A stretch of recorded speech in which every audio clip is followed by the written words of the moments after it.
Bismillahirrahmanirrahim. Assalamualaikum warahmatullahi wabarakatuh.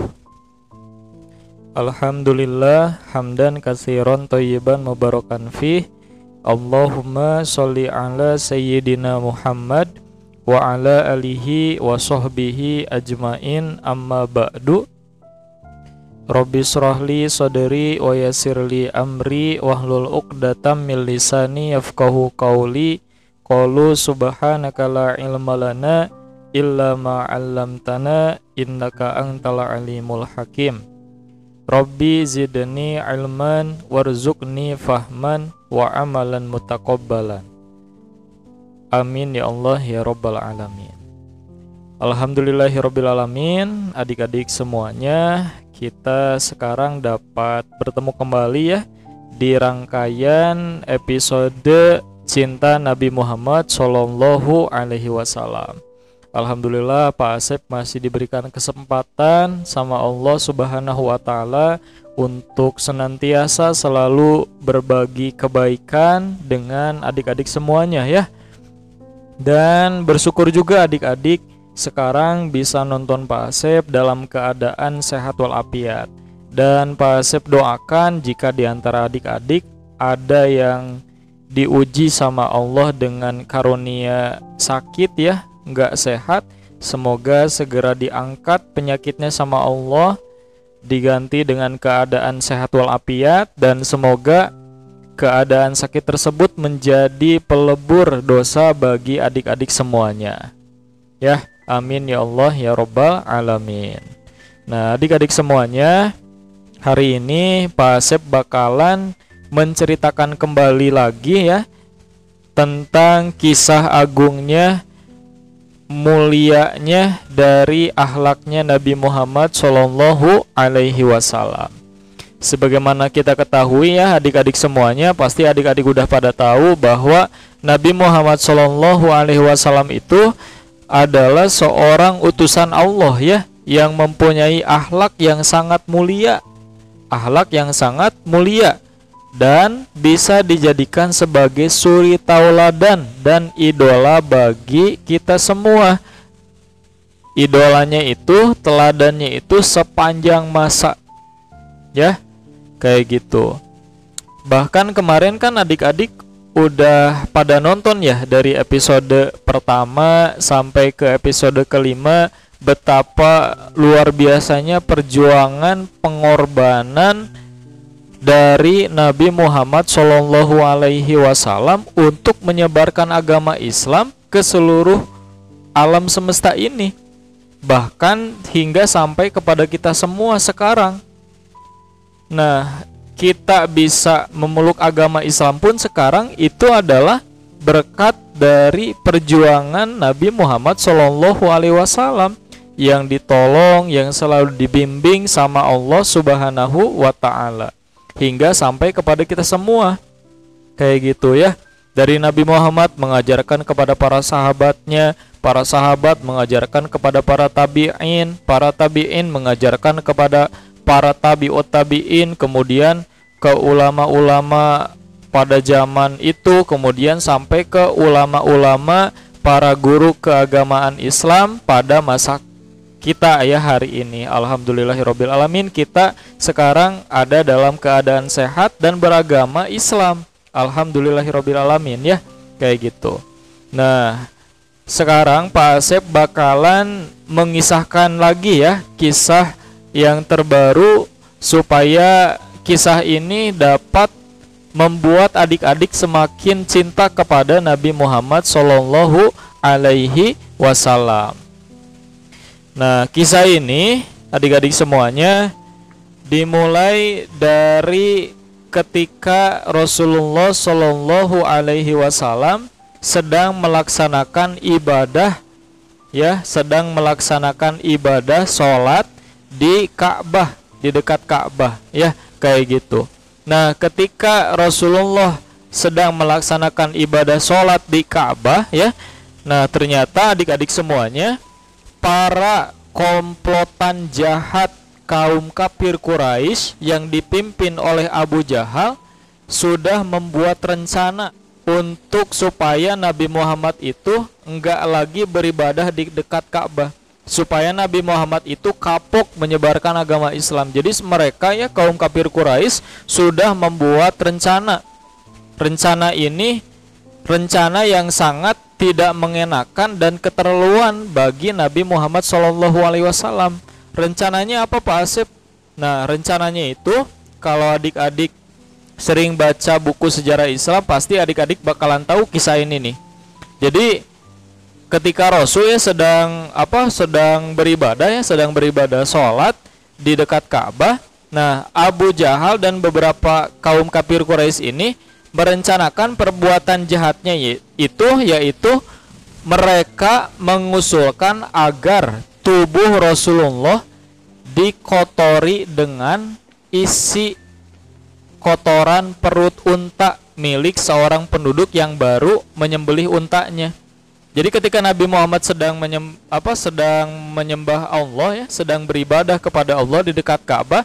Nah, di kegiatan yang lain, di tempat yang lain ada warga penduduk Mekah itu sedang menyembelih unta. Nah, orang-orang jahat ini ya, Abu Jahal dengan kaum kafir Quraisy, dengan teman-temannya ini, dengan geng-gengnya ini membuat rencana jahat. Jadi mereka berniat mengambil kotoran unta tersebut untuk ditimpuki, untuk diberikan kepada Nabi Muhammad yang sedang bersujud. Wah, ini sungguh sangat jahat banget ya perbuatan Abu Jahal sama rekan-rekannya ya, sama gengnya itu. Aduh, sangat buruk banget. Nah, akhirnya beberapa orang dari kaum kafir Quraisy ini pun kemudian berangkat menuju tempat si penyembelih unta. Untuk apa? Untuk mengambil kotoran isi perut unta. Akhirnya kan udah pada dapet ya kotoran isi perut untanya kan, akhirnya diambil kan sama mereka kan. Ketika udah diambil, mereka kemudian mendatangi Nabi Muhammad yang sedang beribadah di Ka'bah. Nah, Nabi Muhammad pada saat itu sedang bersujud ya. Nah, ketika sedang bersujud sama mereka, kotoran tersebut sama mereka langsung ditimpuki ke punggungnya Nabi Muhammad Shallallahu Alaihi Wasallam. Otomatis kan kalau ditumpuki ke punggung bakalan jatuh ke bawah kan, akhirnya kena ke kepala Rasulullah Shallallahu Alaihi Wasallam kan, otomatis kayak gitu kan. Nah, udah kayak gitu, mereka udah melakukan perbuatan jahat kayak gitu. Abu Jahal sama orang-orang kafir Quraisy tersebut ternyata tertawa lepas. Jadi mereka tertawa terbahak-bahak ya, menertawakan Rasulullah dalam keadaan tubuhnya itu dipenuhi kotoran unta. Oh, ini jahat banget ya Abu Jahal sama rekan-rekannya.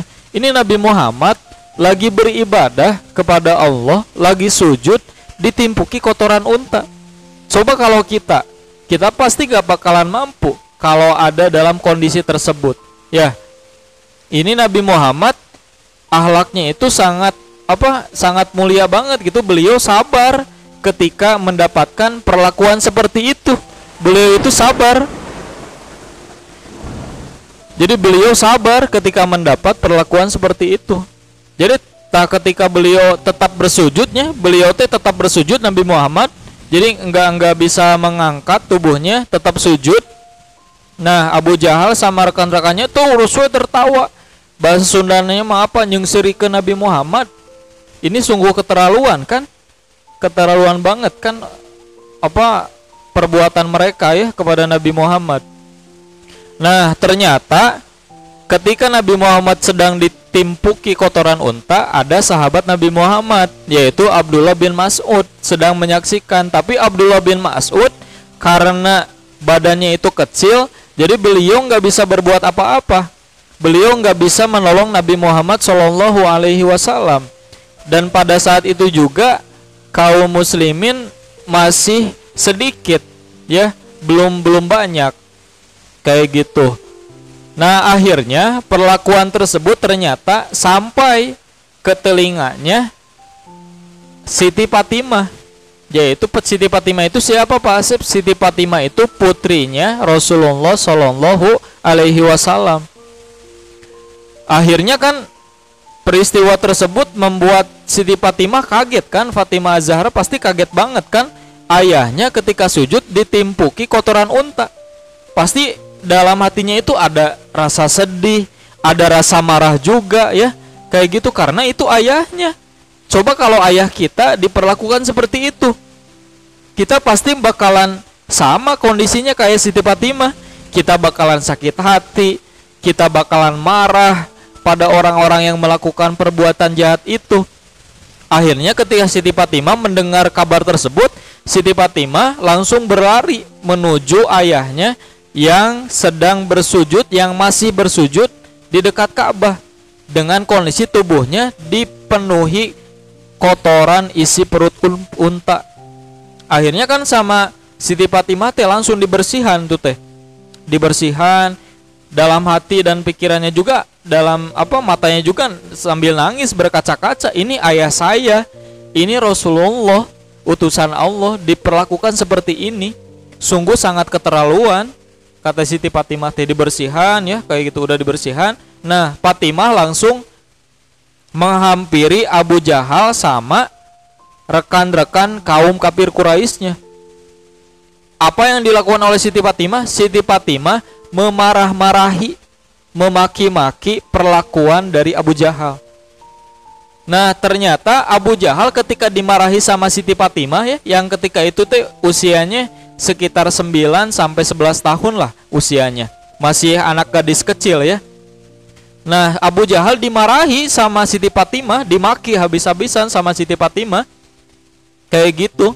Wah, ini Abu Jahal, kamu sungguh sangat keterlaluan. Ini ayah saya diperlakukan seperti itu. Apakah kamu tidak berpikir bahwa itu adalah perbuatan yang jahat? Wah, dimarah-marahi sama Siti Fatimah teh.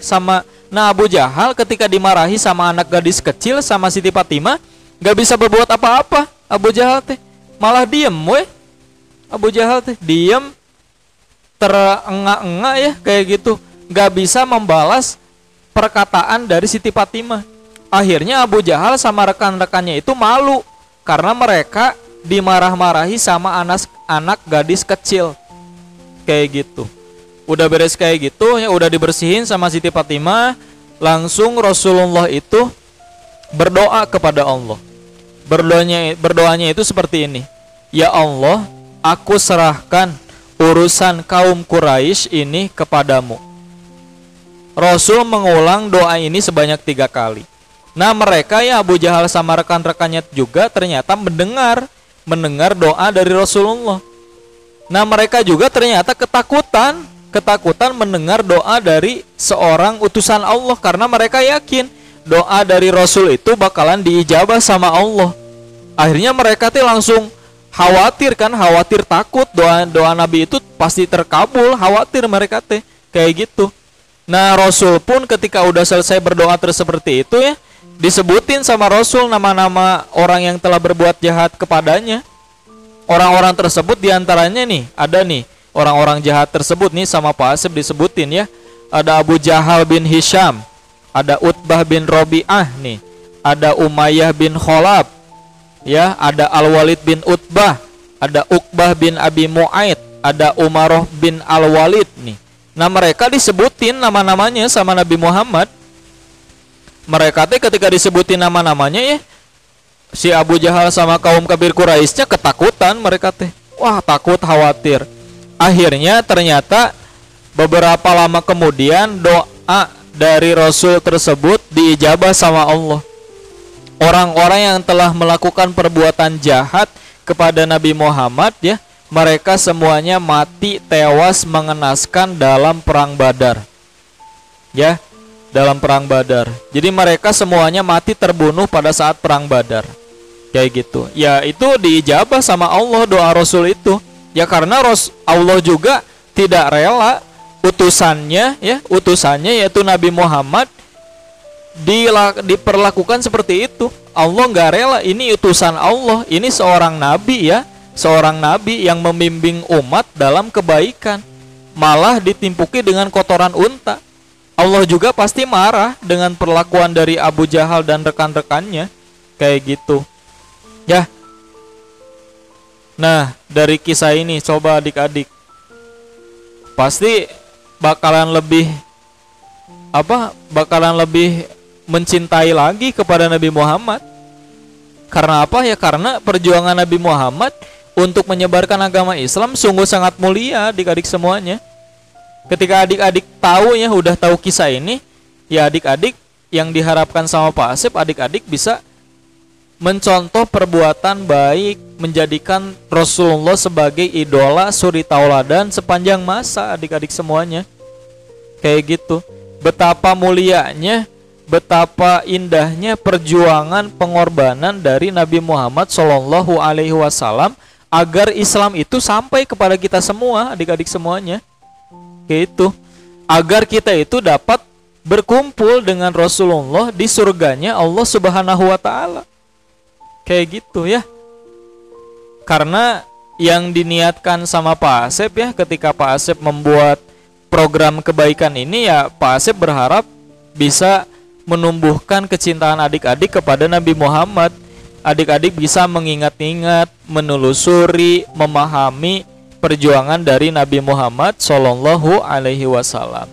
Supaya apa? Supaya adik-adik bisa tambah soleh lagi, bisa jadi anak yang soleh, anak yang solehah, rajin sholat fardu 5 waktunya, rajin mengaji Qur'annya, berbakti kepada kedua orang tua. Ya, kayak gitu. Semoga bermanfaat ya apapun yang disampaikan oleh Pak Asep dalam program kebaikan ini. Pak Asep juga ucapkan terima kasih kepada adik-adik semuanya yang sudah menonton video ini ya, yang sudah istiqomah untuk bersama-sama belajar sejarah kehidupan dari Nabi Muhammad Shallallahu Alaihi Wasallam. Terima kasih. Mohon maaf lahir batin jika masih banyak kekeliruan dari Pak Asep ya, baik dari segi perkataan maupun perbuatan. Hadanallahu wa yakum ajmain. Wabillahi taufiq wal hidayah. Wassalamualaikum warahmatullahi wabarakatuh.